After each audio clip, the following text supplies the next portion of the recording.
پیغمبروں کا تھوڑا سا سلسلہ نسب کچھ پتا ہو نا تو قرآن سمجھنے میں آسانی ہوتی ہے۔ قرآن میں جن پیغمبروں کا تذکرہ ہمیں ملتا ہے ان میں سب سے پہلے آدم علیہ السلام، ان کے بعد ادریس علیہ السلام، ان کے بعد نوح علیہ السلام۔ سمجھ رہے ہیں؟ یہ ترتیب یاد ہونی چاہیے آپ۔ نوح علیہ السلام بھی قدیم پیغمبر ہیں، پھر نوح علیہ السلام کے بعد حضرت ہود علیہ السلام، یہ بھی ابراہیم علیہ السلام سے پہلے کے ہیں، پھر حضرت صالح علیہ السلام، کیونکہ حضرت ہود علیہ السلام نے اپنی قوم کو نوح علیہ السلام کا واقعہ سنایا کہ ان کا انجام دیکھو کیا ہوا، تمہارا انجام بھی ویسا نہ ہو جائے۔ صالح علیہ السلام نے اپنی قوم کو ہود علیہ السلام کی قوم کا واقعہ سنایا۔ ہود علیہ السلام کی قوم کا نام تھا قوم عاد۔ سمجھتے ہو گی نہیں سمجھتے؟ وَإِلَىٰ عَادٍ أَخَاهُمْ هُودًا وَإِلَىٰ ثَمُودَ أَخَاهُمْ صَالِحًا۔ تو صالح علیہ السلام کی قوم کا نام تھا قوم سمود۔ قوم سمود سے پہلے قوم عاد، قوم عاد سے پہلے قوم نوح۔ یہ کھوپڑی میں نا یہ ترتیب بٹھا لیں، سمجھتے ہیں؟ ویسے تو بیچ میں اور بھی بہت سے پیغمبر آئے ہوں گے، لیکن قرآن جن کو اہتمام سے بیان کرتا ہے۔ تو آدم علیہ السلام، پھر نوح علیہ السلام، ادریس علیہ السلام، نوح علیہ السلام کی قوم، پھر قوم عاد جن کی طرف حضرت ہود علیہ السلام کو بھیجا، پھر قوم سمود جن کی طرف صالح علیہ السلام کو بھیجا، جنہوں نے پہاڑ سے اونٹنی نکال کے دکھائی تھی۔ پھر ان کے بعد جو قوم آئی ہے الی مدین، قوم مدین جن کی طرف شعیب علیہ السلام کو بھیجا، نہیں بلکہ یہ اس سے پہلے لوط علیہ السلام جو حضرت ابراہیم کے بھانجے تھے۔ تو حضرت ابراہیم علیہ السلام کا زمانہ یہاں سے شروع ہوتا ہے۔ دوبارہ یاد کرا دوں ترتیب، سب سے پہلے آدم علیہ السلام۔ اچھا، یہ تمام آسمانی کتابیں اس پر متفق ہیں، کیونکہ قوم عاد کا تذکرہ تورات میں بھی ہے، انجیل میں بھی ہے، قوم سمود کا تذکرہ تورات میں بھی ہے اور انجیل میں بھی ہے۔ تو یہ تمام واقعات پچھلی تمام آسمانی کتابوں میں ملتے ہیں۔ ان کو یہودی بھی مانتے ہیں، ان واقعات کو عیسائی بھی مانتے ہیں۔ تو حضرت آدم، پھر ادریس علیہ السلام کا ہمیں زیادہ تذکرہ نہیں ملتا، ان کی قوم کا کیا تھا، لیکن قدیم پیغمبر تھے۔ نوح علیہ السلام، ان کی قوم کو اللہ نے تباہ و برباد کیا، قدیم پیغمبر تھے، 950 سال تک تبلیغ کی ہے صرف انہوں نے۔ پھر نوح علیہ السلام کے بعد قوم عاد، بڑے مضبوط طاقتور لوگ تھے یہ بھی۔ قوم عاد کے بعد قوم سمود، یہ بھی بڑے مضبوط اور طاقتور قومیں تھیں۔ پھر ان کے بعد ابراہیم علیہ السلام کا زمانہ، اور ابراہیم علیہ السلام کا زمانہ ہمارے زمانے سے تقریباً 4000 سال کے لگ بھگ پرانا ہے۔ سمجھتے ہو؟ تقریباً 4000۔ وجہ اس کی اس سے پہلے کا نہیں پتا کون سا کتنا پرانا ہے، پھر وہ اندازے ہیں، کوئی پتہ نہیں ہے کتنا پرانا، پھر اندازے ہیں۔ لیکن ابراہیم علیہ السلام کا زمانہ تقریباً اسی کے لگ بھگ ہے، اس میں کچھ اوپر نیچے ہے، کیونکہ نبی صلی اللہ علیہ وسلم سے 2000 سال سے زیادہ کا عرصہ تھا ابراہیم علیہ السلام میں اور رسول اللہ صلی اللہ علیہ وسلم۔ تو حضرت ابراہیم علیہ السلام کا جب زمانہ تھا تو ان کے بھانجے تھے لوط علیہ السلام، تو قوم لوط، تو لوط علیہ السلام اور حضرت ابراہیم کا زمانہ ایک ہی ہے۔ ان کے بعد جو قوم آئی ہے قوم شعیب، جن کو مدین کہا جاتا ہے۔ مدین، شعیب علیہ السلام کو اللہ نے جس قوم کی طرف بھیجا وہ کیا کہلاتی ہے؟ مدین۔ وہ ناپ تول میں کمی کرنے کے عادی تھے۔ شعیب علیہ السلام کا زمانہ، اچھا ادھر ابراہیم علیہ السلام کے 2 بیٹے، ایک کا نام اسحاق اور ایک کا نام اسماعیل۔ اچھا، یہ جو شعیب علیہ السلام تھے نا، بعض حضرات کا خیال ہے ان کا اور موسیٰ علیہ السلام کا زمانہ قریب قریب ہے، واللہ اعلم، لیکن یہ تھے بہرحال ابراہیم علیہ السلام کے بعد۔ اب یہ کس زمانے میں گزرے اس کی ہمیں زیادہ ڈیٹیل نہیں ملتی. اتنا بعض حضرات کا خیال ہے کہ حضرت موسیٰ کا اور ان کا زمانہ قریب قریب ہے. تو ادھر جو زیادہ تفصیل ہے حضرت ابراہیم جو 4000 سال پہلے. ابراہیم علیہ السلام کے 2 بیٹے، ایک کا نام اسحاق اور ایک کا نام اسماعیل.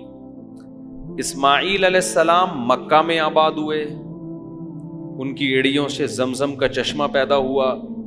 حضرت ابراہیم کی ایک زوجہ حضرت ہاجرہ وہ مکہ میں آباد ہوئیں، اور ابراہیم علیہ السلام کی ایک زوجہ حضرت سارہ وہ کہاں تھیں؟ فلسطین میں، بیت المقدس میں، ارض شام میں. سمجھتے ہو کہ نہیں سمجھتے؟ تو حضرت سارہ کے جو بیٹا ہوا ان کا نام کیا تھا؟ اسحاق. اور حضرت ہاجرہ کے جو ہوا ان کا نام کیا تھا؟ اسماعیل. اسماعیل علیہ السلام کی اولاد ہوتی رہی، کوئی پیغمبر پیدا نہیں ہوا. تقریباً 2-2.5 ہزار سال کے بعد جا کے رسول اللہ صلی اللہ علیہ وسلم پیدا ہوئے مکہ میں. سمجھتے ہو؟ حضرت اسماعیل علیہ السلام نے، کیونکہ چشمہ تھا نا وہاں پانی کا، وہ تو ایسی زمین تھی جہاں سرے سے گھاس کا تنکا بھی نہیں تھا. دیکھو اس میں بڑی حکمت ہے. بیت اللہ ایسی جگہ بنایا گیا ہے کہ اسے دیکھ کے کوئی یہ نہ کہے کہ یہ انسانوں کی سلیکشن ہے. انسان جب بھی خود سے کوئی خود ساختہ معبود بناتے ہیں یا خود ساختہ عبادت گاہ بناتے ہیں، اس میں اس کا تو خیال کریں گے نا کہ پبلک کے لیے یہاں پہنچنا آسان بھی ہے کہ نہیں ہے. نہیں یاری بات. اس زمانے میں مکہ کی زمین آباد کوئی تھا ہی نہیں، نہ بندہ نہ بشر. اس زمانے میں جو آباد علاقے تھے یہ شام کی زمین سرسبز. ظاہر ہے انسان ایسی جگہ کا انتخاب کرے گا جہاں پانی ہو اور جہاں سبزہ ہو. ہمیشہ سے لوگ وہیں رہتے ہیں. مکہ جس جگہ ہے نا، آپ ہوائی جہاز سے جب سفر کرتے ہیں اتنے لمبے لمبے ریگستان اور گھاس کا تنکا آپ کو دور دور تک نظر نہیں آئے گا. تو اللہ نے ابراہیم علیہ السلام کو حکم دیا فلسطین سے شام کی مقدس سرزمین سرسبز زمین سے چل کے کہاں پہنچنا ہے؟ مکہ. آپ ذرا میپ پہ گوگل میپ پہ سرچ کر کے دیکھ لو کتنا لمبا راستہ، نہ کوئی سڑک ہے، ریگستانوں کا سفر ہے، اونٹ پہ بیٹھ کے جانا ہے، زاد راہ کتنا لینا ہے. یہ خود اس کی علامت ہے کہ یہ انسانوں کا بنایا ہوا گھر نہیں ہے یہ، ورنہ انسان ایسی لوکیشن کا کبھی بھی انتخاب نہ کرتا. سمجھتے ہو کہ نہیں سمجھتے؟ اگر یہ خود ساختہ ہوتا نا، کسی نے بنا لیا ہوتا، جیسے ملحد لوگ کہتے ہیں کہ بنا لیا بس بیٹھ کے، یہاں کیوں بناتے بھائی ریگستان میں؟ پیٹرول تو اب نکلا ہے نا، مارکیٹیں تو اب بنی ہیں. وہ اتنی دور جا کے نا 4 پہاڑوں کے بیچ میں اللہ نے کہا کہ گارے مٹی کا گھر بنا دو. اس میں بڑی حکمت تھی تاکہ لوگوں کو یقین آ جائے کہ اس جگہ کی سلیکشن یہ اللہ کی طرف سے ہے، اس میں انسان کی رائے کا دخل نہیں ہے. تو ابراہیم علیہ السلام حضرت ہاجرہ کو لے کے وہاں پہنچے، اور یہ بھی بڑی قربانی. وہ کہہ رہی ہیں مجھے ایسی جگہ کیوں لے کے جا رہے ہو؟ ہیں بھائی ایسی جگہ مجھے کیوں لے کے جا رہے ہو؟ صحیح بخاری کی حدیث ہے، جب پریشان ہوئی پھر پوچھا کہ بتاؤ اللہ کے حکم سے؟ انہوں نے کہا اللہ کے حکم سے. بس حضرت ابراہیم نے اتنا جواب دیا. حضرت ہاجرہ نے فرمایا اذا لا یضیعنا، پھر اللہ ہمیں ضائع نہیں کرے گا، پھر ضائع نہیں کرے گا. کتنی نیک زوجہ تھیں. آج کل کی اگر عورتیں بھی اسی طرح ہو جائیں ہیں بھائی، کتنی ہنسی خوشی زندگی گزرنا شروع ہو جائے. تو خواتین پھر ٹینشن دیتی ہیں بھائی مرد بھی اگر اچھے ہو جائیں تو بھی بڑی ہے، دونوں طرف تالی دونوں ہاتھوں سے بجتی ہیں. تو وہاں پر ابراہیم علیہ السلام حضرت ہاجرہ کو اور ان کے بیٹے اسماعیل علیہ السلام کو چھوڑ کے آ گئے. بس اللہ کا حکم ہے. اللہ نے کہ بڑی حکمتیں تھی بھائی، یہاں پر اللہ نے مکہ کو آباد کرنا تھا، یہ سب اللہ کی طرف سے ہو رہا ہے کام. وہاں اسماعیل علیہ السلام کی ایڑیاں سے اللہ نے زمزم کا چشمہ پیدا کیا، اور ایسا پانی پیدا کیا ہے کہ آج تک وہ پانی ختم ہونے کا نام نہیں لے رہا۔ 4000 سال گزر گئے ہیں، دنیا میں کوئی چشمہ اتنا قدیم نہیں ہے جو اتنا لوگوں کو سیراب کر رہا ہو، اتنا سیراب کر رہا۔ اچھا، اس میں بھی دیکھو حکمت ہے، اللہ دودھ کی نہر بھی جاری کر سکتے تھے، شہد کی نہر بھی جاری کر سکتے تھے، اس سے پتہ ہے کیا ہوتا؟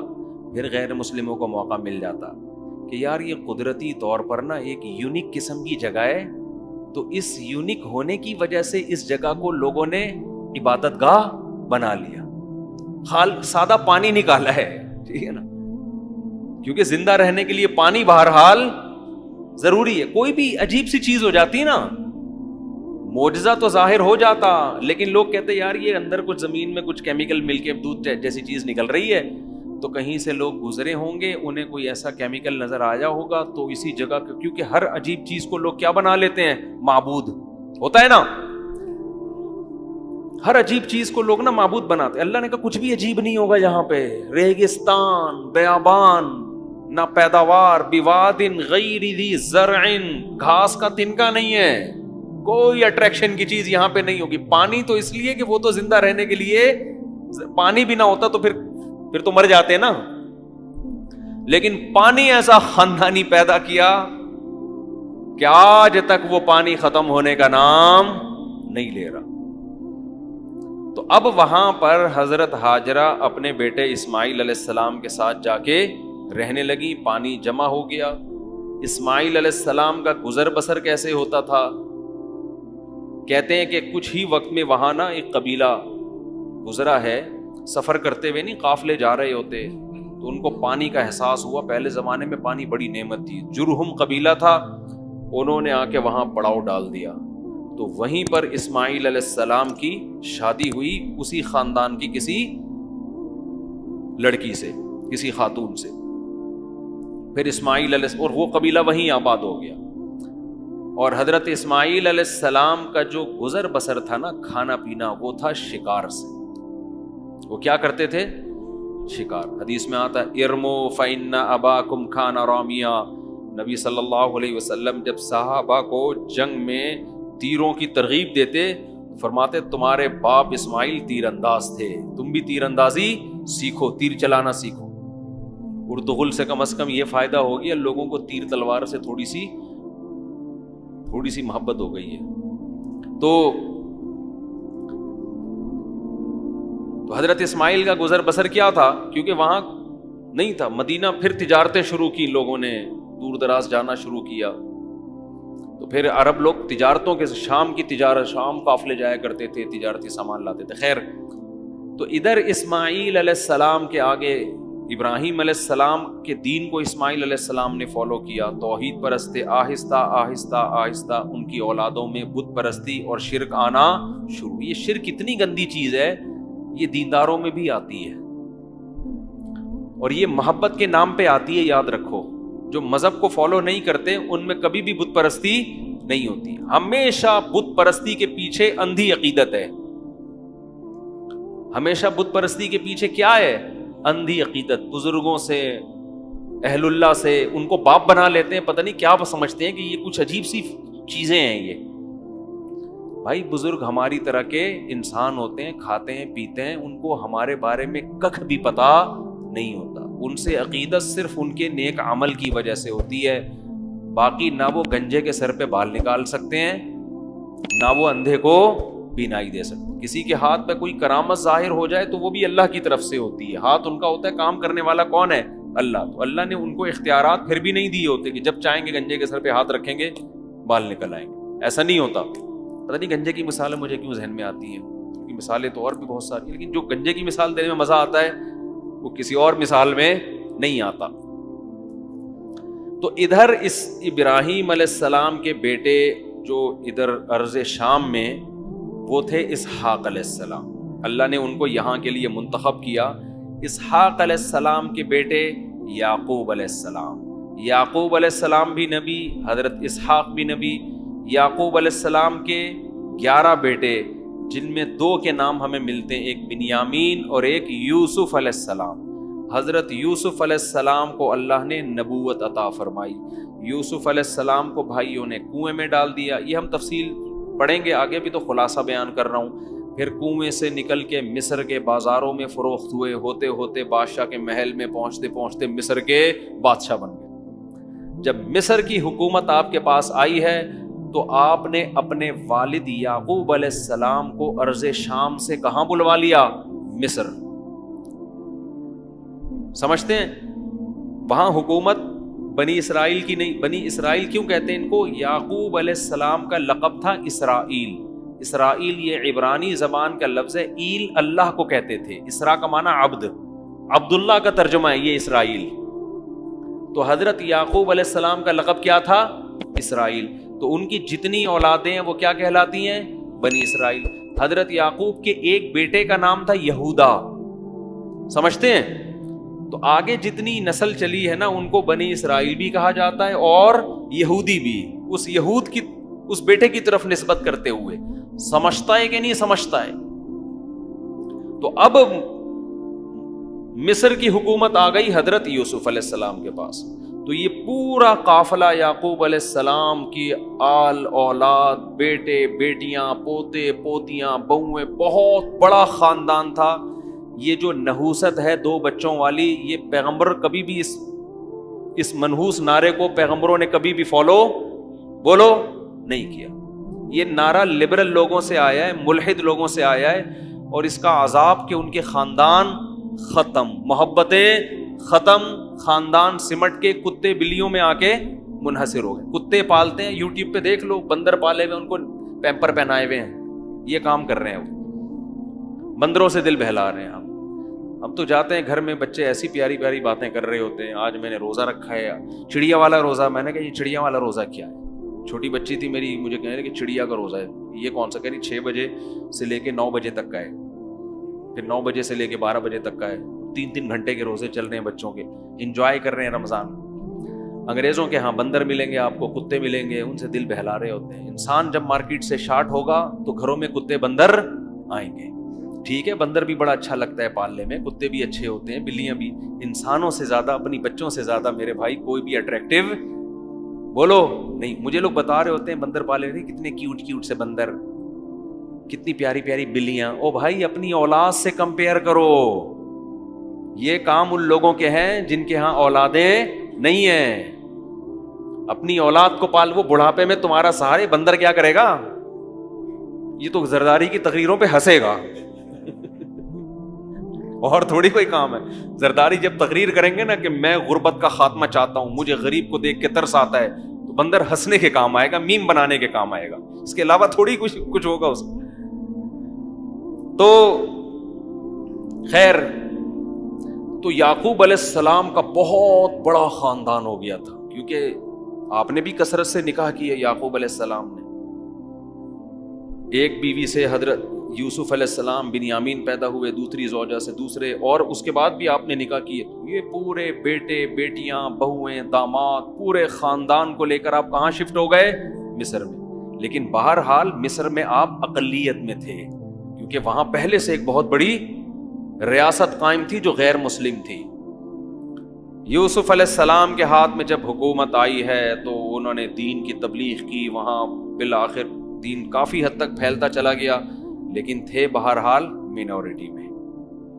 بالآخر یوسف علیہ السلام کے انتقال کے بعد کچھ وقت اچھے لوگ آئے، آتے آتے پھر دوبارہ برے بادشاہ مسلط ہونا شروع، قوم پرستی۔ مصر کے ہر بادشاہ کو فرعون کہا جاتا تھا، سمجھ لیں، یہ لقب تھا مصر کے بادشاہ کا۔ کیا کہا جاتا تھا؟ فرعون۔ تو ان کو نا یہ قوم پرستی دنیا میں ہمیشہ سے ایک ایسا گندا نعرہ ہے جس نے انسانوں کو برباد کیا۔ یہ ہمارے کنٹری کا نہیں ہے، یہ ہمارے ملک کا نہیں ہے، یہ ہماری قوم کا نہیں ہے، یہ پٹھان ہے، یہ پنجابی ہے، یہ مہاجر ہے، یہ سرائکی، یہ ایک بدبو۔ حدیث میں پتہ ہے ان نعروں کو کیا کہا گیا؟ یہ منتنا۔ منتنا کہتے ہیں جو مردہ گدھا نہیں پڑا ہوا ہوتا، یہ مردہ بکری کا بچہ، کیسی گھن آ رہی ہوتی ہے۔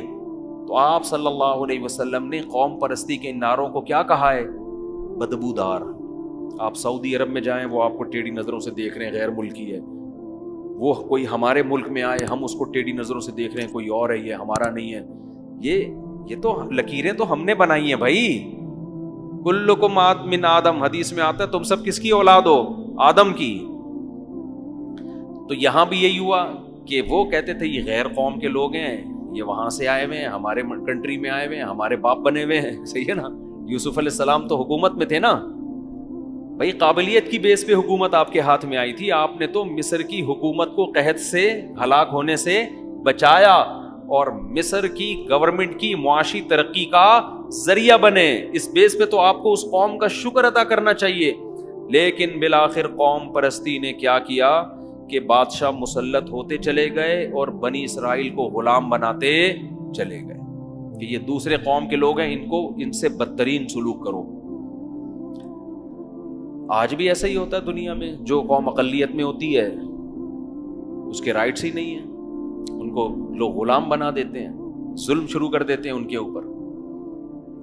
تو نتیجہ کیا نکلا کہ بالآخر بنی مصر میں فرعون مسلط ہوتے ہوتے ہوتے یہ جو فرعون ہے نا جس کا قرآن میں ذکر ہے، یہ مسلط ہوا تو اس نے تو ظلم کے پہاڑ توڑ دیے. اس کو ہر وقت خطرہ لگا رہتا تھا کہ یہ قوم توحید پرست ہے، ایک نظریہ ہے، اور ایک خدا کو ماننے والے لوگ ہیں، پیغمبروں کو ماننے والے لوگ ہیں. یاد رکھو جو نظریاتی قوم ہوتی ہے لوگوں کو خطرہ ہمیشہ اس سے ہوتا ہے.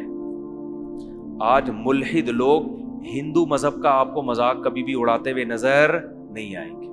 آپ دیکھ لو یوٹیوب پہ ہندو ملحدوں کو جو ایتھیسٹ ہوتے ہیں نا، آپ نے دیکھا ہوگا نا، ایک ہمارے ملک میں ایک لبرل خاتون مری تھی، اس کا جنازہ پڑھایا عورت نے، دیکھا ہوگا نا عورت نے. تو اور یہ مقبول جان صاحب کا ایک بڑا اچھا انٹرویو آیا کہ عورت جنازہ پڑھا رہی ہے، یہ اسلام کا مذاق ہے، اسلام میں عورت جنازہ کی امامت نہیں کر. انہوں نے کہا یہ مذاق نہ کبھی کسی عیسائی مذہب کے ساتھ کوئی کرتا ہے نہ ہندو مذہب کے ساتھ. ہر ایک کی رسومات کا احترام کیا جاتا ہے. یہ صرف اسلام کا مذاق کیوں اڑوایا جا رہا ہے؟ بھائی ہر مذہب میں ہوتی ہے نا کچھ تعلیمات. مجھے ان کا بیان بڑا اچھا لگا تھا کہ نشانہ کس کو بنایا جا رہا ہے؟ اسلام. نبی صلی اللہ علیہ وسلم پہ اعتراضات کیے جاتے ہیں، آپ نے یہ کیا، آپ نے یہ کیا، آپ نے. ایک صاحب نے میرے بیان پہ اعتراض کیا، میں نے جلد نکاح کی ترغیب دی نا. ایک صاحب نے کہا کہ ان سے بولو، ان مولویوں سے بولو اپنی 9 سال کی بچی کا نکاح 50 سال کے آدمی سے کیا کریں، پھر پیغمبر کی سنت زندہ ہوگی. اعتراض سمجھ میں آیا؟ یہ جو کہتے ہیں نا جلد نکاحوں کی ترغیب، اس نے معاذ اللہ نقل کفر طنز کیا کہ تمہارے پیغمبر نے حضرت عائشہ سے نکاح کیا 6 سال میں، رخصتی ہوئی 9 سال میں. تو ان لوگوں سے بولو اپنی 9 سال کی بچیوں کا نکاح نا 50 سال کے آدمیوں سے کیا کرو، پھر ہم مانیں گے تم پیغمبر کی سنت پر عمل کر رہے ہو. اس کا جواب یہ ہے کہ اگر ہمیں کوئی 50 سال کے، ہم نبی کے دور میں ہوتے نا، اب تو نبوت کا دروازہ بند ہو گیا. کوئی سچا نبی ہو وہ 50 سال کا کیا 100 سال کا بھی ہوگا تو 9 سال کی بچی کا ہم فخر سے اس سے نکاح کریں گے، ہمیں اگر یقین ہوگا کہ یہ اللہ کے پیغمبر ہیں. اسلام میں یہ نہیں ہے کہ کوئی بھی 50 سال کا ہے تو اٹھا کے دے دو. بھائی ان کی قابلیت تو دیکھو، وہ کون ہے؟ اللہ کے پیغمبر. تو یقیناً اس سنت کو زندہ کریں گے، لیکن اللہ نے نبوت کا دروازہ بند کر دیا. ایک عیسائی عورت نے اعتراض کیا تھا، مجھ سے سوال پوچھا کہ اتنی کم عمر لڑکی سے نکاح کیا. میں نے کہا آپ بتاؤ اگر عیسیٰ علیہ السلام جس کو آپ نبی مانتی ہو آج موجود ہوتے اور آپ کی عمر کم ہوتی، آپ ان سے نکاح کرتی؟ اس نے کہا فوراً کرتی. تو میں نے کہا جیسے آپ کو ان کے پیغمبر ہونے کا یقین ہے، ابو بکر کو محمد صلی اللہ علیہ وسلم کے پیغمبر ہونے کا یقین، حضرت عائشہ کو محمد صلی اللہ علیہ وسلم کے پیغمبر ہونے کا یقین. اور کیسی کامیاب زندگی گزری ہے، کس قدر ساری زندگی حضرت عائشہ نے فخر کیا ہے. تو اسلام میں یہ نہیں ہے کہ 9 سال یا 10 سال کی بچی کا کسی بھی 50 سال کے آدمی سے آپ نکاح کرتے ہیں. اگر اس کے اندر کوئی ایسی قابلیت ہے تو لوگ کرتے ہیں، آج بھی کرتے ہیں. مال دیکھ کے کر رہے ہوتے ہیں. آپ نے دیکھا نہیں ہے 70 سال کے بڈھے کروڑ پتی ہوتے ہیں، پیسوں کی بیس پر کم عمر لڑکیوں سے شادی کر رہے ہوتے ہیں، اور وہ کم عمر لڑکیاں اس نکاح پہ خوش ہوتی ہیں، کہتی ہیں ہمیں کوئی بات نہیں، بڈھا ہے کوئی مسئلہ نہیں، پیسہ ملے گا. تو جب پیسے کی بیس پر وہ کمپرومائز کرتی ہیں تو نبوت کی بیس پر نبوت تو اس کائنات کا سب سے بڑا عہدہ ہے. اور امی عائشہ کو اس نکاح سے جتنے فائدے ہوئے اتنے کسی خاتون کو کسی سے نکاح سے ایسے فائدے نہیں ہوئے. آج حضرت عائشہ کا نام جو دنیا جانتی ہے اور ادب و احترام سے لیتی ہے وہ اس لیے کہ آپ کا نکاح کس سے ہوا؟ سید الانبیاء محمد صلی اللہ علیہ وسلم سے, اور آدھا علم آپ کے ذریعے امت تک پہنچا ہے. تو یہ جتنے اعتراض پیغمبر کی شخصیت پہ کریں گے کسی اور مذہب کے ماننے والوں کی شخصیت پہ نہیں, حالانکہ ان پر کروڑوں اعتراضات ہوتے ہیں, کروڑوں. تو اس سے ہمیں پتا چلتا ہے کہ بھائی جن تلوں میں تیل ہوتا ہے نا انہی سے تیل نکالنے کی کوشش کی جاتی ہے. ان کو پتا ہے کہ دنیا میں اگر کوئی مذہب ہے تو کون سا ہے؟ اسلام ہے. باقی کو کوئی ویسے ہی نہیں مانتا, باقیوں کو لوگ ویسے ہی لفٹ نہیں کراتے. اس لیے سارے اور پھر مسلمان علماء پہ اعتراضات, مولویوں کے پیچھے پڑے رہیں گے. ایک ملحد نے بقرعید پہ دکھایا ایک مولوی کا پیٹ اتنا بڑا نا ایسے دکھایا, فرضی تصویر بنائی تھی اور کہا تھا یہ بکروں کا قبرستان ہے. یہ کیا ہے؟ یہ جو بکرے کٹیں گے نا اس کا کیا ہے؟ یہ قبرستان. میں نے تو نہیں دیکھا کوئی مولوی اتنے بکرے کھاتا ہو. ان بقرعید کے دنوں میں جتنا غریب آدمی گوشت کھاتا ہے نا وافر مقدار میں, اتنا امیروں کو نہیں ملتا. امیر تو پورے سال کھاتے ہیں. بقرعید کے دنوں میں اگر وہ بناتا نا کسی غریب آدمی کا پیٹ اور کہتا ہے یہ مسلمانوں میں جو غریب لوگ ہیں ان کا پیٹ بکروں کا قبرستان ہوتا ہے, ہم کہتے ہیں صحیح بات کر رہا ہے کہ ان دنوں میں جتنا گوشت غریب کو کھانے کو ملتا ہے اتنا پورے سال کھانے کو نہیں ملتا. لیکن کہاں لے کر آ رہا ہے؟ مذہبی رہنماؤں کو. تو ان کی دشمنی اسلام سے, ان کو پتا ہے دنیا میں پنپنے والا کون ہے؟ اسلام ہے. خیر جلدی سے بات کو سمیٹتا ہوں. تو بنی اسرائیل جو تھے, فرعون کو خطرہ کس سے تھا؟ بنی اسرائیل سے. ان کا ایک مذہب ہے, یہ صحیح تعلیمات کو فالو کرتے ہیں. تو فرعون نے کیا کیا؟ بچوں کو قتل کرنا شروع, ان کی نسل ختم کرو. پہلے زمانے میں نسل روکنے کا طریقہ آتا نہیں تھا, قتل کیا جاتا تھا. اب اسلام دشمن قوتوں نے قتل کے عیب سے, قتل کے الزام سے بچنے کے لیے انہوں نے نیا فارمولا لے کر آئے ہیں کہ پیدا ہونے سے روک دو. آپ کو پتہ ہے تعلیم پہ اتنا خرچ نہیں ہو رہا جتنا بچوں کی ولادت روکنے پہ خرچ ہو رہا ہے کہ ان کو پڑھائیں گے کیسے. الٹی کہانی ہے یا نہیں ہے؟ نہیں آئی سمجھ میں؟ جو بجٹ پاس ہوتا ہے نا فیملی پلاننگ کے لیے, وہ اتنا بجٹ ہے کہ اس میں ہر بچے کو بہترین تعلیم فری دی جا سکتی ہے. یہ ایسا ہی ہے جیسے میں کہوں کہ یار میرے 6 بچے ہو گئے تو میں پڑھاؤں گا کیسے. تو ان بچوں کو کی تعلیم پہ میں نے کیلکولیشن کی 10 لاکھ خرچہ آ رہا تھا, 15 لاکھ میں نے بچے روکنے پہ خرچ کر دیے. تو دنیا میں بے وقوفی کی بات ہوگی کہ نہیں ہوگی؟ تو یہ بے وقوفی دنیا میں ہو رہی ہے. فیملی پلاننگ کے ذریعے نسل روکنے پر جتنا پیسہ خرچ ہو رہا ہے اتنا بچوں کی ایجوکیشن پہ خرچ نہیں ہو رہا. تو یہی وہ فرعون والا فلسفہ ہی ہے کہ نسل کو بڑھنے نہ دو, ان کی سپیڈ بہت تیز ہے, کل یہ بنی اسرائیل کی آبادی زیادہ ہو گئی, یہ ہم ہی کو کھا جائیں گے. تو وہی فلسفہ آج دنیا میں ہے کہ ایشیائی ملک ہیں, غریب ملک ہیں, ان کو سمٹنے دو, ورنہ یہ بڑھیں گے تو یہ ترقی کریں گے. خیر, تو اب یہاں پر اللہ نے پھر بھیجا حضرت موسیٰ علیہ السلام کو مصر میں. تو موسیٰ علیہ السلام بھی کس کی اولاد میں؟ حضرت ابراہیم علیہ السلام کی. اور ایسے پیغمبر بھیجے کہ قرآن جتنی محبت سے اور جتنے اہتمام سے موسیٰ کا تذکرہ کرتا ہے ایسا تذکرہ قرآن کسی اور پیغمبر کا نہیں کرتا. ہر تھوڑی دیر میں موسیٰ, ہر تھوڑی دیر میں موسیٰ. اور اتنی زبردست قرآن نے ہسٹری بیان کی ہے فرعون اور موسیٰ علیہ السلام کی کہ جتنے اسباق اس واقعے میں ملتے ہیں اتنے اسباق ہمیں کسی اور واقعہ میں نہیں ملتے. بہت بڑا ایک اللہ کی طرف سے نا عالی شان ایک معجزے کا ظہور ہوا اور اتنی مہلت دی گئی فرعون کو. وہ ہم پڑھیں گے انشاءاللہ جب یہ آیتیں آئیں گی, کس قدر طریقوں سے سمجھایا گیا.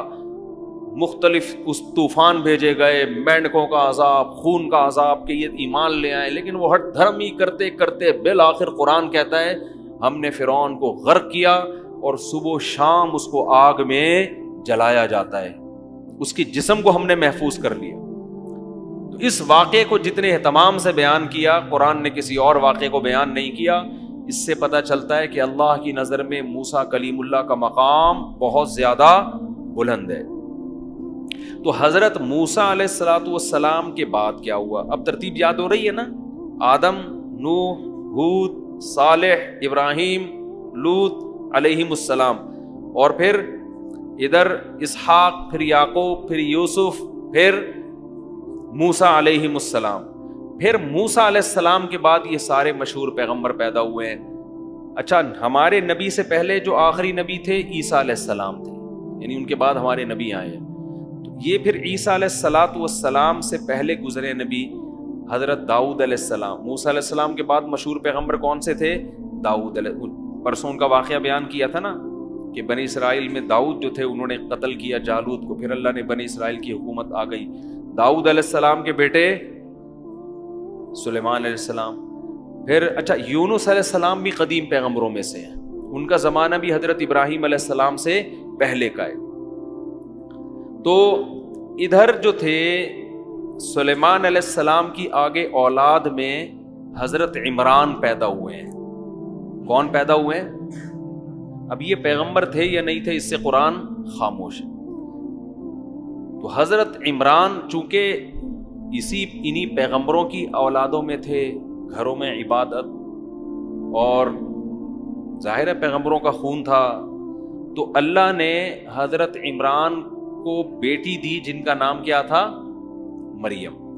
حضرت عمران کی اہلیہ نے منت مانی کہ میرے اگر اولاد ہوگی تو میں اسے مسجد اقصیٰ کی خدمت کے لیے وقف، وہ دین کی خدمت کے لیے وقف ہوگی. لیکن وہ بیٹی جو پیدا ہوئی تو وہ بیٹے کے بجائے کیا پیدا ہو گئی؟ بیٹی. تو حضرت مریم کے خالو تھے حضرت زکریا علیہ السلام. تو اس سے پتہ چلتا ہے زکریا علیہ السلام کا زمانہ اور عیسیٰ علیہ السلام کا زمانہ کیا ہے، کیونکہ حضرت عیسیٰ کس کے بیٹے ہیں؟ حضرت مریم کے. اور حضرت مریم کے خالو کون ہیں؟ حضرت زکریا علیہ السلام. پھر حضرت زکریا کے بیٹے تھے یحییٰ علیہ السلام. تو یہ پیغمبر قریب قریب ہی گزرے ہیں، اور یہ سارے جس کو آج یہودی یروشلم کہتے ہیں، یہ سارے پیغمبر، ان کا مسکن، ان کا جائے قرار ان سب کی یہاں تھی. حضرت مریم کے پوری تاریخ ادھر ہی ہے. لوگ جاتے بھی ہیں نا، یہودی تو بہت زیادہ جاتے ہیں، اب تو ان کے قبضے میں، مسلمان بھی جاتے ہیں، تو وہ ساری تاریخ حضرت مریم علیہ السلام کے واقعات، وہ عیسیٰ علیہ السلام پیدا ہوئے اور اللہ نے کھجور کے درخت ہلانے کو کہا حضرت مریم کو کہ کلی وشربی وقرری عینا، کہ اے مریم ان کھجوروں کو کھا اور پانی پی کے اپنی آنکھیں ٹھنڈی کر، جب ان کے حضرت عیسیٰ کی ولادت ہوئی. تو یہ زکریا علیہ الصلوۃ والسلام تھے حضرت مریم کے خالو. تو زکریا علیہ السلام کو اللہ نے بیٹا دیا یحییٰ علیہ السلام. سمجھتے ہیں؟ تو یہ سارے پیغمبر قریب قریب. پھر حضرت مریم کو اللہ نے بیٹے دیے حضرت عیسیٰ. یہ حضرت عیسیٰ علیہ السلام جو تھے یہ بنی اسرائیل کے لاسٹ پیغمبر. چونکہ اب ان کے ساتھ یہودیوں نے بہت ظالمانہ سلوک کیا، تو اللہ نے یہودیوں سے انتقام، کیونکہ اب تک جتنے پیغمبر آ رہے تھے کس میں آ رہے تھے؟ یہودیوں میں. سارے اسحاق علیہ السلام کی اولاد میں آ رہے تھے نا. تو یہودیوں کو بڑا نوازا اللہ نے کہ سارے پیغمبر کس میں آ رہے ہیں؟ آپ کو قائد بنایا جا رہا ہے، آپ کو روحانی قائد بھی اور مادی لحاظ سے بھی قائد.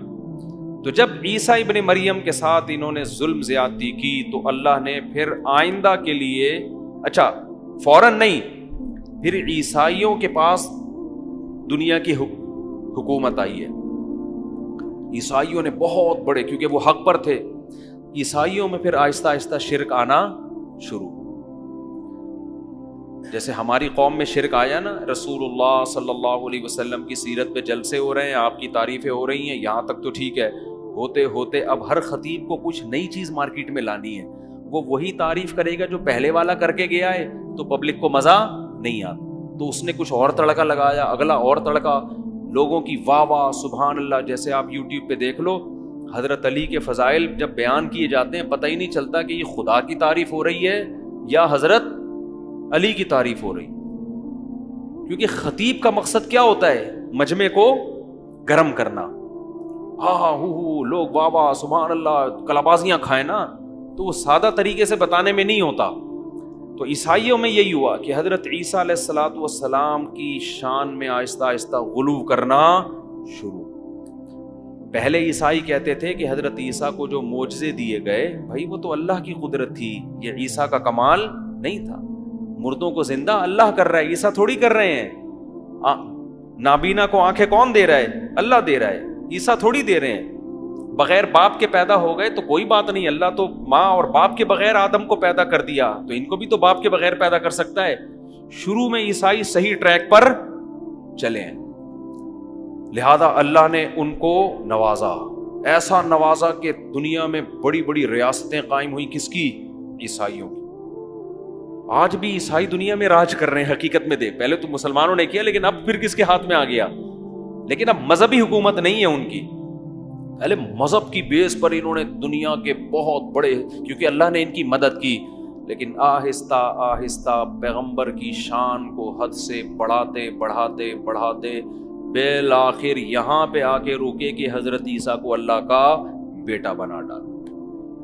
اب جب ان پہ انگلیاں اٹھیں کہ اللہ تو کسی کو جانتا ہی نہیں ہے، تو انہوں نے اس کی ایسی تعویلات کی، نہیں بھائی اللہ کے جسم سے پیدا نہیں ہوئے. اچھا پھر تم ان کو مجازن بیٹا کہہ رہے ہو، جیسے محبت میں تو انسان اپنے باپ کو بھی بیٹا کہہ دیتا ہے نا، تو مجازن کہہ رہے ہو. مجازن تو کسی کو بھی کچھ بھی کہا جا سکتا ہے، پھر تو ہر پیغمبر کو کہہ سکتے ہیں. نہیں، پھر کہتے ہیں نہیں مجازن نہیں کہہ رہے ہم، حقیقتاً اللہ کے بیٹے ہیں. ارے حقیقت میں کیسے بیٹے ہو گئے جب اللہ کے جسم سے نکلے ہی نہیں ہیں؟ تو کیا معاذ اللہ اللہ کا جسم دو ٹکڑے ہوئے؟ نہیں نہیں نہیں، ایسا نہیں. تو ایسا پھنسے ہیں نا، جب انسان غلط بات کرتا ہے ایسا پھنستا ہے کہ پھر وہ کہتے ہیں نا ایک جھوٹ چھپانے کے لیے کتنے جھوٹ بولنے پڑتے ہیں؟ 100 جھوٹ. پھر وہ تعویلہ، پھر کتابوں کی کتابیں، وقت برباد، اپنا بھی قوم کا بھی وقت. پھر حضرت مریم کیا ہے بھائی اگر یہ اللہ کے بیٹے ہیں؟ اب وہاں پریشان ہوئے. حضرت مریم تو اب معاذ اللہ، بعض لوگوں نے کہنا شروع کر دیا معاذ اللہ نقل کفر، وہ اللہ کی زوجہ ہیں. تو اتنے الٹے الٹے آج تک عیسائیوں سے یہ مسئلہ حل ہو کے نہیں دے رہا.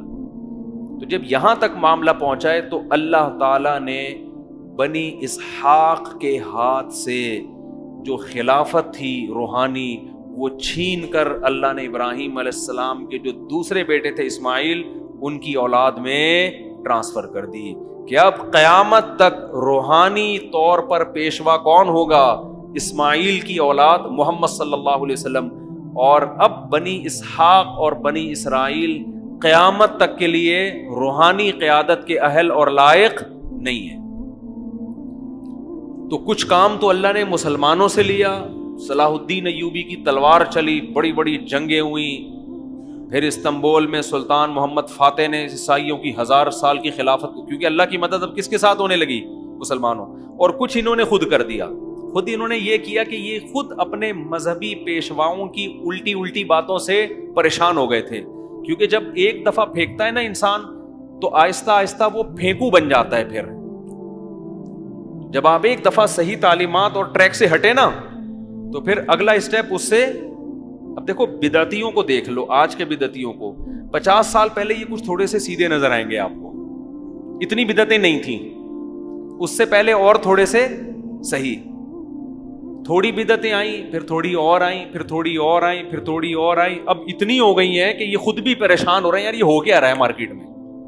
12 ربیع الاول کو بیت اللہ کے طواف ہو رہے ہیں، مصنوعی بیت اللہ بنائے جا رہے ہیں، ناچ گانے ہو رہے ہیں، ڈانس ہو رہا ہے. یہ خود بھی پریشان. عید کی نمازیں تک ہونا شروع ہو گئیں ربیع الاول، خود بھی پریشان ہو گئے ان کے بڑے کہ یار یہ ہو کیا رہا ہے کہاں تک. کیونکہ بدعت کے پاؤں نہیں ہوتے. جب ایک دفعہ آپ نے بدعت کا راستہ کھول دیا اب قوم آٹومیٹک ہو جاتی ہے. اب وہ ہر چیز کو حلال کر دے گی بدعت کے نام پہ. پھر کھانے پینے کے سلسلے شروع ہوئے، 11ویں کا کھانا تو 12ویں کا کھانا، پھر فلانے کا کھانا تو ڈمکانے کا کھانا، پھر محرم کا حلیم. اور بھائی ہم کہتے ہیں سیدھا سیدھا قرآن و حدیث کو فالو کرو. قرآن و حدیث میں صرف ولیمے کا کھانا ملتا ہے اور بقرعید کا کھانا ہے، اور عید کے دن کچھ میٹھا کھا لیا کرو. اس کے علاوہ روزے ملتے ہیں، کھانا پینا بولتے کیوں نہیں ملتا. تو ہم اسی ٹریک پر ہیں الحمدللہ. تو آپ دیکھو نا کبھی ہمیں ربیع الاول میں کوئی کھاتا ہوا نظر، ہم جیسے جتنا سفر میں کھاتے ہیں اتنا ہی ہم ربیع الاول میں بھی اتنا ہی کھاتے ہیں، جتنا ہم ربیع الاول میں کھاتے ہیں اتنا ہی ہم محرم میں بھی کھا رہے ہوتے ہیں. تو ہمارا تو حساب بہت سیدھا سادہ ہے، جو اللہ اس کے رسول نے کہہ دیا بس. صحابہ کو دیکھ لیتے ہیں، انہوں نے ربیع الاول میں کیا کیا، انہوں نے محرم میں کیا کیا. انہوں نے اگر کچھ کیا تو ہم کریں گے، نہیں کیا تو ہم بھی نہیں کریں گے. لیکن جب آپ اس ٹریک سے ہٹ گئے تو پھر میرے بھائی آپ بے لگام بڑھتے چلے جاؤ. تو اس امت میں بھی یہ کچھ ہوا ہے جو بنی اسرائیل میں ہوا تھا، تو وہ بھی ٹریک سے ہٹ گئے، اور ہٹتے ہٹتے اتنا کچھ پھر انہوں نے اجتہادات، ان میں بھی جناب پروفیسر غامدی صاحب جیسے لوگ پیدا ہوئے، ایکچولی کر کے نا دین کا بیڑا غرق. کل آپ کا پیپر ہے، ایکچولی کوئی مسئلہ نہیں، آپ آج رمضان کا روزہ چھوڑ دیں، ایکچولی کل کیا ہے آپ کا پیپر ہے. تو چونکہ سفر میں روزہ چھوڑنے کی اجازت ہے، وہ بھی ٹینشن ہے، تو قوم کے مستقبل کے لیے روزہ چھوڑنے کی اجازت کیوں نہیں؟ اگر آپ فیل ہو گئے تو آپ جیسے درجنوں اور فیل ہو گئے تو ملک ہمارا ترقی میں کیا ہو جائے گا؟ پیچھے. لاجک تو ہے یار اس کی. تو ایسے نا لاجک کے لیے نس بھی تو ہونی چاہیے، دلیل بھی تو ہونی چاہیے. ہوتے ہوتے ہوتے ہوتے بالکل دین کا بیڑا. بولو کورونا کے دنوں میں فتویٰ آیا تھا مارکیٹ میں کہ آپ انٹرنیٹ پر بھی اقتدا کر سکتے ہیں. اب تک تو مسلمان نماز پڑھ رہے ہیں، مسجد میں آئیں گے، ایک امام ہوگا پیچھے اس کے ہاتھ باندھ کے کھڑے ہوئے ہوں گے. ٹیکنیکل اتنا کر دیا اسلام کو کہ امام صاحب الفلاحیہ میں نماز پڑھا رہے، آپ انٹرنیٹ پہ گھر میں کیا کر رہے ہیں. حالانکہ تمام فقہا کا اجماع ہے کہ اتحاد مکان ضروری ہے، جگہ ایک ہونی چاہیے امام اور مقتدی کی. صدیوں سے اجماع خود ایک دلیل ہے، قرآن سے ثابت ہے. لیکن وہی ہوا، کسی نے بڑا زبردست اعتراض کیا کہ جناب پروفیسر غامدی صاحب آپ نے فتویٰ تو دے دیا، وہ لیکن یہ اسی ٹائپ کا حساب ہو گیا جو مرزا غلام احمد قادیانی نے ایک بات کی تھی، وہ میں بھی بتاتا ہوں آپ کو. یہ فتویٰ تو آپ نے دے دیا لیکن آپ کو پتہ نہیں ہے اس پہ کتنی انگلیاں اٹھیں گی. اس لیے کہ اگر اسلام آباد کے امام کو کوئی کراچی میں بیٹھ کے فالو کر رہا ہے تو کراچی بیت اللہ کے قریب ہے اور اسلام آباد دور. یہ کون سی نماز ہے کہ امام 1500 کلومیٹر مقتدی سے پیچھے کھڑا ہوا ہے. یہ جو میں ابھی واقعہ سنا رہا ہوں ان کو غامدی صاحب پہ آپ فٹ نہ کریں. مجھے غامدی صاحب کی ایک چیز پازیٹیو لگتی ہے، باتیں بے شک جتنی مرضی غلط کریں مگر اسٹائل تہذیب یافتہ ہے. کیونکہ ہمارے بعض اسکالرز ایسے ہیں باتیں بھی غلط اور بیان کرنے کا انداز بھی انتہائی بدتمیزی والا جو کسی اسلامی اسکالر پہ سوٹ نہیں کرتا، اور لوگ ان کو واہ واہ کر رہے ہوتے ہیں. اب جس کو بولنا نہیں آتا بدتمیزی والا لب و لہجہ. غامدی صاحب کی یہ کوالٹی ہے، اتنی غلط بات کر رہے ہوتے ہیں کہ سامنے والا نا وہ سلگ جاتا ہے. بعض دفعہ ہوتا ہے یار ایسی اتنی الٹی بات کرتے ہیں آدمی کانپ رہا ہوتا ہے مگر وہ مسکرا رہے ہوتے ہیں، ان کو غصہ نہیں آتا، ان کو غصہ نہیں. یہ بہرحال ایک کوالٹی ہے یہ، اور یہ میں کہتا ہوں سب میں ہونی چاہیے. ڈیبیٹ کے وقت آپ پہ غصہ نہیں آنا چاہیے، دلائل کے انبار لگا دو لیکن غصہ نہ. یہ چیز غامدی صاحب سے یقیناً سیکھنے کی ہے. تو وہ ایک مرزا غلام احمد قادیانی، تھوڑا سا فریش بھی ہو جائیں گے نا آپ لوگ. مولانا عطا اللہ شاہ بخاری رحمۃ اللہ علیہ تھے غالباً، ان کا مناظرہ ہو رہا تھا کسی قادیانی کے ساتھ. یہ قادیانی جو ہے نا مرزا غلام احمد قادیانی کو عیسیٰ علیہ السلام بھی مانتے ہیں کہ یہ وہی مسیح موعود ہیں. تو انہوں نے کہا کہ دیکھو حضرت عیسیٰ علیہ السلام کا تو معجزہ تھا کہ وہ ماں کی گود میں بولے تھے. تو اس نے کہا ہمارے جو حضرت تھے نا وہ ماں کے پیٹ میں بولے تھے. میں نے بتایا نا جھوٹ کی ٹانگیں نہیں ہوتی، سچے میں جھوٹے میں بڑا فرق ہوتا ہے. جب آپ پھینکتے ہو نا تو پھر بعد میں سوچتے ہو کہ اس کے مطلب کیا ہے. تو انہوں نے فوراً پکڑ لیا. انہوں نے کہا اگر وہ ماں کے پیٹ میں بولتے تھے تو دیکھو راستے تو دو ہی ہیں جہاں سے آواز آتی ہوگی، یا تو ادھر سے آتی ہوگی یا کسی اور جگہ سے آتی ہوگی. دو ہی چیزیں ہیں جہاں سے آواز آ سکتی ہے. تو اگر ادھر سے آتی تھی تو پتہ کیسے چلتا تھا کہ بچہ بول رہا ہے کہ ماں بول رہی ہے؟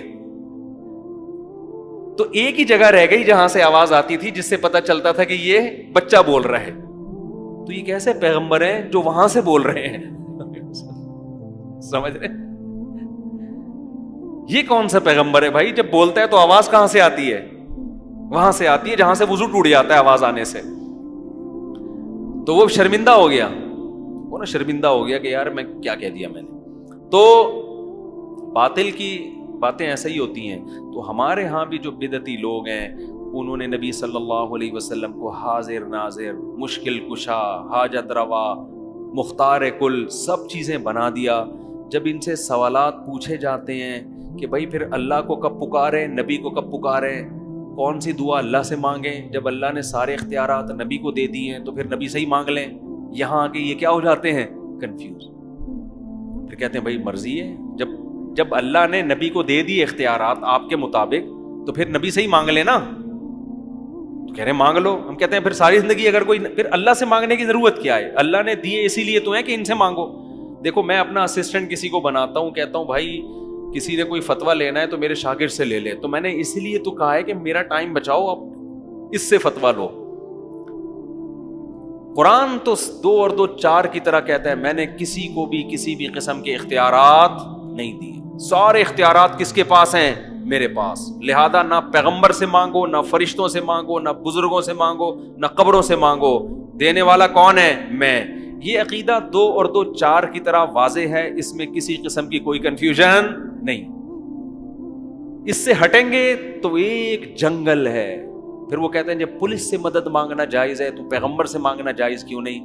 بھائی پولیس سے مدد اور طرح کی مانگی جاتی ہے، وہ اسباب کی دنیا میں مدد ہے. وہ ہم اسباب سے ہٹ کے مدد کی بات کر رہے ہیں. اسباب والی مدد تو میں آپ سے بھی پانی لے کر آؤ، یہ کرو وہ کرو، یہ تو اسباب سے ہٹ کے ایسی مدد جس کی لاجک نہیں ہے. اللہ کچھ کرنے میں کسی لاجک کا محتاج نہیں ہے. وہ سب کچھ زکریا علیہ السلام کو بڑھاپے میں اولاد دے سکتا ہے. اب زکریا علیہ السلام، کوئی آدمی بوڑھا ہو، بیوی بانجھ ہو، اور وہ کسی سے جا کے اولاد مانگے، وہ کافر ہو جائے گا؟ وہ کہے نا کسی بزرگ سے مجھے اولاد دے دیں، اس کا مطلب بھائی تو کیا یہ اسباب سے ہٹ کے یہ تھوڑی کچھ کر سکتے ہیں؟ بوڑھوں کو تھوڑی اولاد ہوتی ہے جبکہ بیوی بانجھ ہو. خیر، تو کہاں سے کہاں بات چلی گئی. تو اللہ نے عیسائیوں میں جب شرک آیا، پھر عیسائیوں نے اپنے مذہب کو بڑا تبدیل کیا. یہ جو عیسائیوں میں کزن میرج ختم ہوئی ہے، خود عیسائیوں کی تحقیق ہے، یہ بھی پادریوں کی ملاوٹ ہے مذہب میں.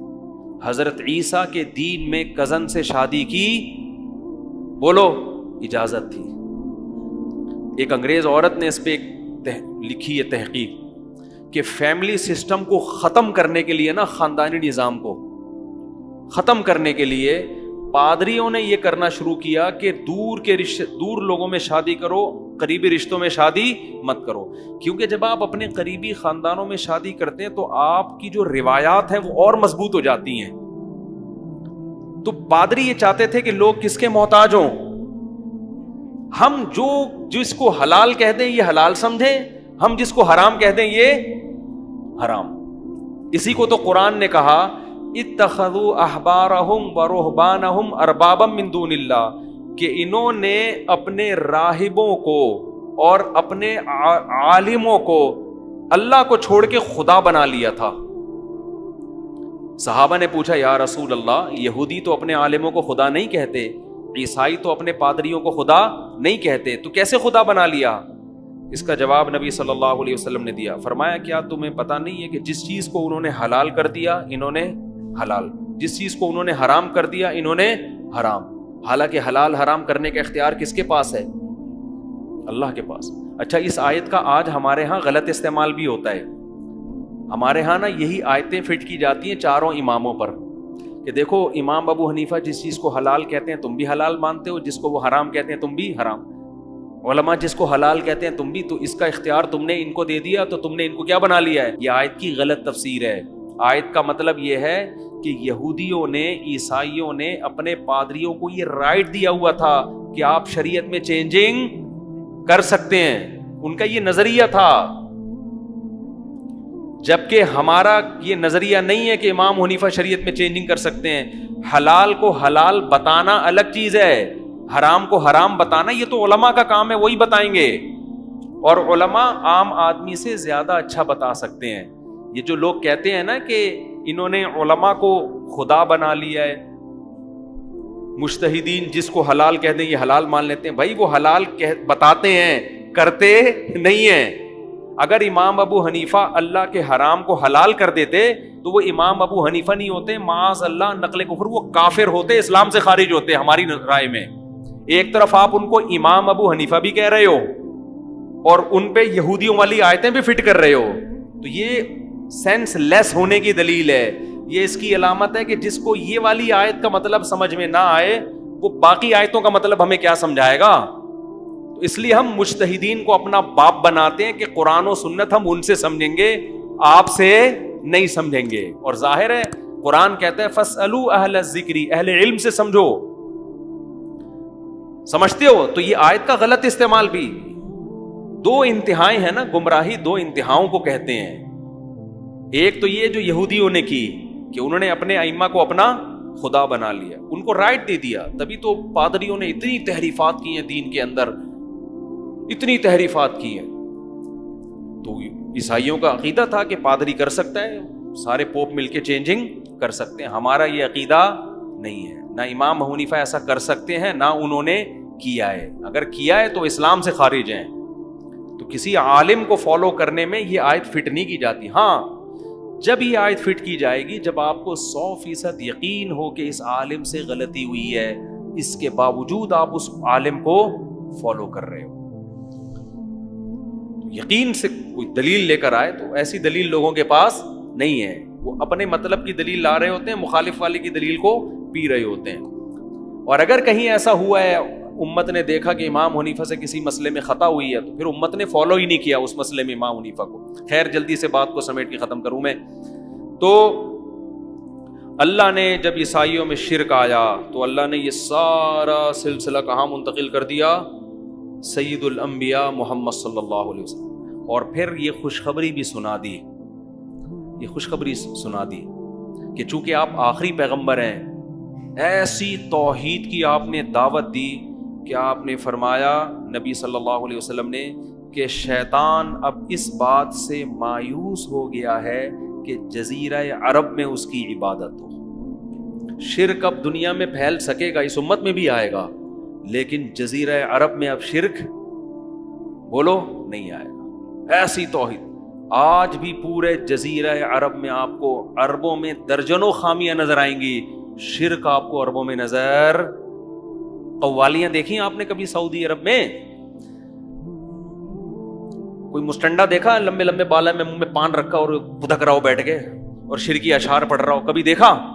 عربوں پہ 10 قسم کے لوگ الزامات لگاتے ہیں, عرب یہ ہوتے ہیں, عرب وہ مجھے نہیں پتا ہوتے ہیں کہ نہیں ہوتے, لیکن شرک عربوں میں. اگر یہ قبر جو نبی صلی اللہ علیہ وسلم کا روضہ اطہر ہے فرض کرو پاکستان میں ہوتا, کیا محفوظ رہ سکتا تھا؟ سوال ہی پیدا نہیں ہوتا. شرک کا سب سے بڑا گڑھ بنا دیا ہوتا یہاں لوگوں نے. یہاں مزار پرستی ہے, یہاں قبر پرستی ہے, یہاں جن چڑیل بھوتیں بہت ہیں, یہاں پہ ہر دوسرا آدمی عامل بنا ہوا ہے. سعودی عرب میں کوئی روحانی علاج کی دکان کھول کے تو دکھائے, فوراً پولیس پکڑ کے اندر. وہ چیختا رہے کہ اس پہ قرآن و حدیث سے, وہ کہتے دفع ہو یہاں سے, بڑا آیا ٹوپی ڈرامہ. یہ سارے چورن روحانیت کے نام پہ یہاں بکتے. ایک عرب سے ایک پاکستانی خاتون آئی, سعودی عرب میں پیدا ہوئی, وہیں رہی, پاکستانی تھیں اصل میں, وہ یہاں آ گئیں. یہاں ان کی کسی عالم سے شادی ہو گئی. وہ کہہ رہی میرے تو عالم, اچھا صحیح العقیدہ عالم تھے, وہ توحید پرست. کہہ رہے ہیں یہ ہر وقت نظر اتارتے رہتے ہیں بیٹھ کے. یہ کبھی کہتے ہیں اس نے فلانے چڑیل جادو کر دیا ہے, اس نے جن کر دیا ہے, اس نے یہ کر دیا ہے, کبھی وہاں سے تعویذ, کبھی وہاں سے تعویذ. کہہ رہے ہیں یہاں کے توحید پرستوں کا یہ حال ہے. میں نے ان سے کہا, میں نے کہا بہن آپ سعودی عرب سے آئی ہو, یہاں پر یہی ہے. ہاں کچھ لوگ بچے ہوئے ہیں, یہاں نیک لوگ بھی یہ کام کر رہے ہیں. ادھر سے تعویذ, ادھر سے فلیتا, ادھر سے پلیتا, ادھر سے ایک دھاگا یہاں ڈال دیا, ادھر سے ایک بغل میں گھسا دیا, ادھر سے کسی بزرگ کے پاس. ایک آدمی کہتا ہے میں شارجہ میں 15 سال رہا ہوں, ایک پٹھان دوست تھے, انہوں نے مجھے بتایا. کہہ رہے نہ کوئی میں نے جن دیکھا, نہ چڑیل, نہ بھوت, نہ کوئی روحانی عامل. کہہ رہا ہے میں گاؤں جس دن آیا ہوں ہر دوسرے آدمی پہ چڑیل یا بھوت. سمجھتے ہو؟ تو اللہ نے ایسے پیغمبر دیے کہ آپ صلی اللہ علیہ وسلم نے 2 خوشخبریاں سنائی. نمبر 1, میری پوری امت اب کبھی بھی گمراہ نہیں ہوگی. عیسائیوں میں پوری امت خراب ہو گئی. نبی نے فرمایا میری امت کی ایک بڑی جماعت, لا تزال طائفۃ من امتی ظاہرین علی الحق, بہت بڑی ایک جماعت ہوگی جو حق پر غالب رہے گی. تھوڑے سے لوگ نہیں, ہول سیل کے حساب سے بزرگان دین ہر دور میں نیک لوگ موجود رہیں گے. بزرگ مارکیٹ سے شارٹ نہیں ہوں گے. ٹھیک ہے پاکستان میں بر صغیر میں شرک بھی بہت ہے, لیکن توحید پرست بھی الحمدللہ ہول سیل کے حساب سے ملیں گے. تبلیغ جماعت کو دیکھ لو, ہمارے دینی مدارس میں علماء کو دیکھ لو, وہ شرک نہیں پھیلاتے. تو قوالیاں بھی ہیں, مزار پرستی بھی ہے, دھمالے بھی چل رہی ہیں, فلانے عرس بھی ہو رہا ہے, لیکن اس کے خلاف بولنے والے بھی بہت. یہ تو عجمیوں میں, اور عرب میں اللہ نے ایسا کیا کہ وہاں یہ ہے ہی نہیں. ٹھیک ہے نا, وہاں حدیث میں آتا ہے مفہوم ہے شیطان بوریا بستر لے کے کیا ہو گیا ہے, گول جزیرہ عرب سے مایوس ہو گیا. بھی یہاں بت پرستی نہیں آ سکتی, یہاں اب شرک نہیں آ سکتا. تو یہ عربوں کی بڑی خاصیت ہے. دوسری نبی نے خوشخبری کیا سنائی؟ پہلی خوشخبری امت گمراہی پہ جمع نہیں ہوگی. دوسری خوشخبری یہ امت, دوسری خوشخبری جزیرہ عرب میں شرک نہیں آئے گا. جزیرہ عرب میں شرک نہیں آئے گا. تیسری خوشخبری امت کی ایک جماعت دین کو بچانے کے لیے ہمیشہ لڑتی رہے گی. جہاد اس امت میں کبھی بھی ختم نہیں ہوگا.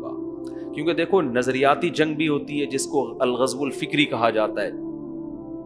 کہتے ہیں نا 5th جنریشن وار ہے, میڈیا کی جنگ ہے, یہ جنگ بھی ہے, یہ بھی چل رہی ہے. اور ایک جنگ توپوں اور گنوں کی بھی ہوتی ہے. جب نظریاتی جنگ میں لوگ ہارتے ہیں تو چودراہٹ دکھاتے ہیں, وہ باپ بن کے آپ پر اپنی رائے زبردستی مسلط کرتے ہیں. ٹھیک ہے مسلمان مغلوب ہو جائیں گے, لیکن ایسے نہیں ہوں گے کہ بالکل ہی مارکیٹ سے شارٹ. ایک وقت آئے گا کہ ایسی آہنی دیوار بن کے کھڑے ہو جائیں گے, اتنے لڑیں گے کہ اسلام کو ختم دنیا سے نہیں ہونے دیں گے. یہ قیامت تک باقی رہے گا. حتی یقاتل آخر هذه الامت الدجال, یہاں تک کہ آپ صلی اللہ علیہ وسلم نے فرمایا اس امت کا جو آخری حصہ ہوگا, یعنی نبی کے دور سے لڑتے بالآخر آخری لڑائی کس سے ہوگی؟ دجال سے. سمجھتے نہیں ہو بات کو.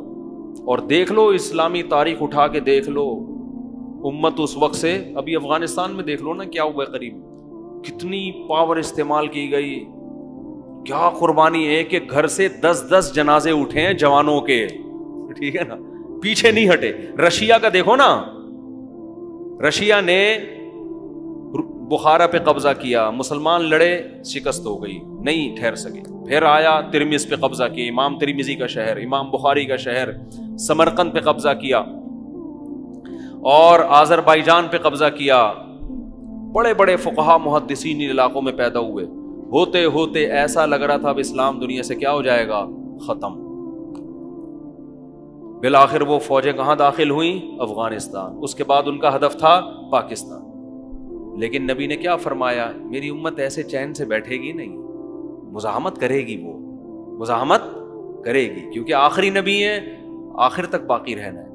کیا مزاحمت ہوئی ہے بھائی افغانستان میں. 16 لاکھ سے زیادہ انسانوں کا خون بہا ہے, اور اس سفید ریچھ کو, اس کے پاؤں کو اٹھا کے ایسا پیچھے دھکیلا ہے کہ اب جا کے رشیا کی معیشت کچھ بحال ہوئی ہے.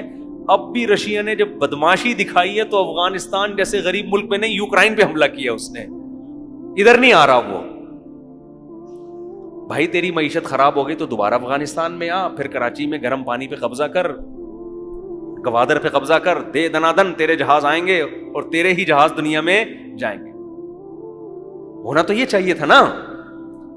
اس نے کہا نہیں بھائی یہ میں افورڈ, ایکسکیوز می سر کائنڈلی, یہ میں افورڈ نہیں کر. کیونکہ درمیان میں ایک چیز آ رہی ہے. ٹھیک ہے, ایک انتہائی غریب ملک آ رہا ہے بیچ میں, جس کے پاس نہ کھانے کو روٹی, نہ پہننے کو کپڑا, نہ کوئی مضبوط آرمی, نہ کوئی ٹریننگ یافتہ فوج, نہ اس کے پاس ہوائی جہاز ہیں, نہ اس کے پاس ٹینک ہیں. پریشر کوکر سے تو بم بناتے ہیں بیچارے وہ. اور رشیا اتنی زبردست آرمی, لیکن رشیا کہہ رہا ہے کہ یہاں سے میں ٹاپ کے نہیں جا سکتا. سمجھتے ہو؟ تو نبی نے کیا فرمایا؟ تیسری خوشخبری, میری امت کا ایک گروہ ہمیشہ جہاد رہے گا, یہ جذبہ ختم نہیں ہوگا. کیوں؟ آخری نبی ہیں. تو تو اب کوئی نیا نبی، عیسیٰ علیہ السلام آخری تھوڑی تھے. پوری عیسائیت جب شرک پھیل گیا، اللہ نے کہا تم سے امامت چھین کے کس کو دے رہا ہوں. تو نظریاتی طور پر بھی یہ امت، پوری امت گمراہ نہیں ہوگی. کچھ شرک پھیلے گا تو توحید پرست بھی ہوں گے، برائی آئے گی تو اچھائی بھی آئے گی. اور جزیرہ عرب میں تو شرک ہوگا ہی نہیں. بعض لوگ کہتے ہیں وہاں مندر کھولنے کے، تو وہ ہندوؤں کو اجازت دی ہے نا، مسلمان تھوڑی مندروں میں جائیں. بعض لوگ کہتے ہیں نا دبئی میں مندر کھل رہا ہے، تو ابے عرب تھوڑی مندروں میں جا رہے ہیں، عربوں میں شرک نہیں ہے. اور تیسری، اس امت میں جہاد ہمیشہ باقی رہے گا. تو آج اسی تمہید میں بیان لمبا ہو گیا، لیکن چلو تھوڑا سا پیغمبروں کا ایک خاکہ ذہن میں آ گیا، تاکہ ہم جب آگے واقعات آئیں گے تو انشاءاللہ وہ سمجھنے میں آسانی ہوگی. سبحانک اللہم و بحمدک، نشہد ان لا الہ الا انت، نستغفرک.